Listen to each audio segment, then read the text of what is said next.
নির্বাচনে একেবারেই দরজায় করা নাড়ছে। এই মুহূর্তে গণ অধিকার পরিষদ এবং বাংলাদেশ জাতীয়তাবাদী দলের এই যে টাইটা, এই যে একসাথে হয়ে যাওয়াটা, আমি মনে করি বাংলাদেশের জনগণকে অনেক বেশি শক্তিশালী করবে, মানসিকভাবে শক্তিশালী করবে। এবং আমরা যে 4 কোটি নতুন ভোটারের কথা বলছি, পুরো বাংলাদেশে আছে, আমাদের লালপুরেও আছে, বাগাতিপাড়াতেও আছে, নাটোরের বিভিন্ন আসনে আছে, আমি মনে করি যে এটাতে একটি অনেক বড় পজিটিভ ইম্প্যাক্ট ইনশাআল্লাহ পড়বে।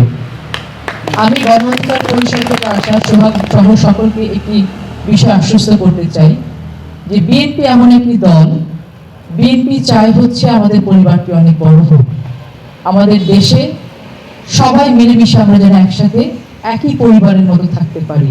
এই পরিবারে ভিন্ন মতের মানুষ থাকবেন, ভিন্ন নীতির মানুষ থাকবেন, ভিন্ন দলের মানুষ থাকবেন, তারা বিভিন্ন জায়গা থেকে নিজেদের কাজগুলো পরিচালনা করবে, তাদের নীতি আদর্শ অনুযায়ী তারা পরিচালিত হবে। কিন্তু আমরা কখনো কারো অন্য মত ধারণ করে বলে আমরা কারো প্রতি চড়াও হব না, আমরা কারো প্রতি বিরাগ ভোজন হব না। আমরা প্রত্যেককে তাদের দল মত নির্বিশেষে তাদের নিজস্ব মতামত, নিজস্ব পলিসি, নিজস্ব নীতি নিয়ে কিন্তু আমরা চলার যে পরিবেশটা একটি গণতান্ত্রিক রাস্তায় থাকা প্রয়োজন, সেটাকেই কিন্তু আমরা রিভাইভ করার জন্য চেষ্টা করছি দীর্ঘ 17 বছর ধরে। আমি আন্তরিকভাবে ধন্যবাদ জানাতে চাই গণ অধিকার পরিষদকে তাদের এই উদ্যোগ গ্রহণ করার জন্য। এবং আমরা যেই আহ্বান জানিয়েছি সকলকে, বিএনপি যে হাতটা বাড়িয়ে দিয়েছে সকলের দিকে, সেটার জন্য আমার দলের প্রতি আমি আন্তরিকভাবে কৃতজ্ঞতা প্রকাশ করতে চাই এবং আমি আশ্বস্ত করতে চাই যে ভবিষ্যতে আমাদের একসাথে পথ চলা অনেক চমৎকার হবে ইনশাআল্লাহ। এবং আমরা সকলে মিলে বাংলাদেশের জন্য সবথেকে এখন যে জিনিসটা জরুরি, সেটা হচ্ছে ধানের শীষকে জয়যুক্ত করে একটি সরকার গঠন করা। আমাদের নেতা ভারপ্রাপ্ত চেয়ারম্যান জনাব তারেক রহমান অসংখ্য বার একটি কথা বলেছেন। ইটস নট লাইক দ্যাট যে 5ই আগস্টের পরে উনি কথাগুলো বলেছেন, উনি দীর্ঘ অনেকগুলো বছর ধরে একই কথা বলে আসছেন যে আমরা যে যুগপৎ আন্দোলন যারা করেছি, আমরা এই যুগপৎ আন্দোলনে যত আমাদের শরীক ছিলেন, যারা আমাদের কম্প্যানিয়ন্স ছিলেন, যতগুলো দল ছিলেন, আমরা প্রত্যেককে সাথে নিয়ে একসাথে এগোতে চাই। বিএনপি একা এগিয়ে যেতে চায় না, বিএনপি চায় সকল সমমনা দলগুলোকে নিয়ে, যারা প্রত্যেকে অন্যায়ের বিরুদ্ধে সোচ্চার, যারা চাঁদাবাজির বিরুদ্ধে সোচ্চার, যারা সন্ত্রাসের বিরুদ্ধে সোচ্চার, যারা দেশের মানুষের স্বার্থের বিরুদ্ধে কাজ করলে সেটাতে সোচ্চার, সেই একই ধরনের মানুষগুলোকে নিয়ে একসাথে আমরা দেশের জন্য কাজ করতে চাই।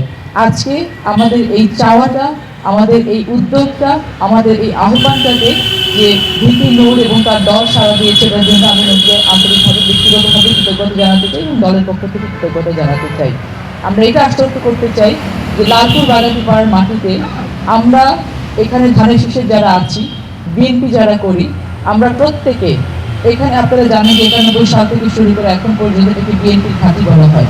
আপনারা কখনো এমন কোনো উদাহরণ এখানে দেখবেন না যে বিএনপির মানুষের দ্বারা অন্য কোনো মানুষ কখনো নির্যাতিত হয়েছে, এটা কখনোই আপনারা দেখবেন না।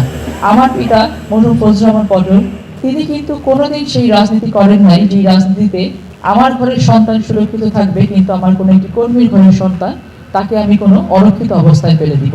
উনি কখনো কারো হাতে আর্মস তুলে দিয়ে রাজনীতি করেন নাই, উনি চেয়েছেন প্রত্যেকের হাতে কলম তুলে দিতে। প্রত্যেকটা নেতা কর্মীর সন্তানরা যেন তার সন্তানের মতো ভালো লেখাপড়া শিখে ভালো মানুষ হতে পারে, তিনি কিন্তু সেই রাজনীতিটা বাংলাদেশের এই নাটোর জেলাতে উনি কিন্তু স্টাবলিশ করেছিলেন। যাই হোক, ওনার মৃত্যুর পরে এই জায়গাটা থেকে অনেকটা আমরা সরে এসেছি, অনেক ধরনের অনিয়ম হয়েছে। যেহেতু 17টা বছর আমরা রাজনীতি করতে পারিনি বাংলাদেশের মাটিতে, সেহেতু আমরা আবার চাই, আমরা আমাদের যারা বয়োজ্যেষ্ঠ আছেন, যারা সিনিয়র নেতৃবৃন্দ আছেন বিএনপি, যারা আমাদের যুব দলে আছেন, ছাত্র দলে আছেন, যারা নতুন রাজনীতিতে আসছেন,